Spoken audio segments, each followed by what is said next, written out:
Magandang gabi, Philippine Air Force. Narito ang magiging lagay ng panahon ngayong araw ng Webes, 30 April 2026. Sa kasalukuyan, easterlies o yung mainit na hangin nagmumula sa dagat Pasipiko ang patuloy pa rin na nakakaapekto sa ating bansa. At para nga sa magiging lagay ng panahon para bukas, asahan natin dito sa Eastern Visayas, maging dito sa Puerto Princesa, ang maulap na kalangitan na may mga kalat-kalat na pag-ulan, pagkulog at pagkidlat. At ang Metro Manila at ibang nalalabing bahagi ng Luzon, gayon na rin ang ibang nalalabing bahagi ng Visayas, asahan naman natin yung bahagyang maulap hanggang maulap na kalangitan na may mga pulupulong pag-ulan, pagkulog at pagkidlat.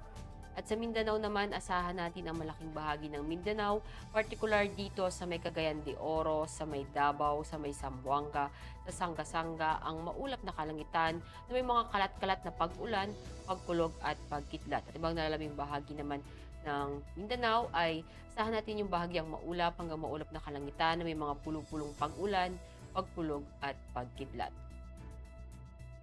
At para sa magiging lagay ng panahon sa mga susunod na araw dito sa Metro Manila, sa Cavite, sa may Lipa, sa may Angeles, asahan natin sa Sabado hanggang Lunes ang bahagyang maulap hanggang maulap na kalangitan na may mga pulupulong pag-ulan, pagkulog at pagkidlat. At dito sa may Puerto Princesa at Kalayaan Island, asahan natin sa Sabado hanggang Lunes ang maulap na kalangitan na may mga kalat-kalat na pag-ulan, pagkulog at pagkidlat. Dito sa Mactan, asahan natin sa Sabado ang bahagyang maulap hanggang maulap na kalangitan na may mga pulupulong pag-ulan, pagkulog at pagkidlat. At pagsapit ng Linggo, asahan natin yung maulap na kalangitan na may mga kalat-kalat na pag-ulan, pagkulog at pagkidlat. At pagsapit ng Lunes, asahan naman natin yung bahagyang maulap hanggang maulap na kalangitan na may mga pulupulong pag-ulan, pagkulog at pagkidlat.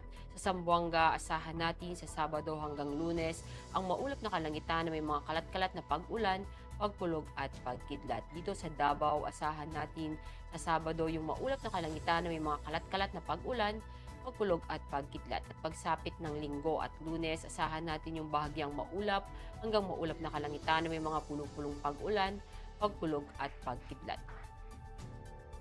Ang araw ay lumubog ng 18:13 at sisikat bukas ng 05:34.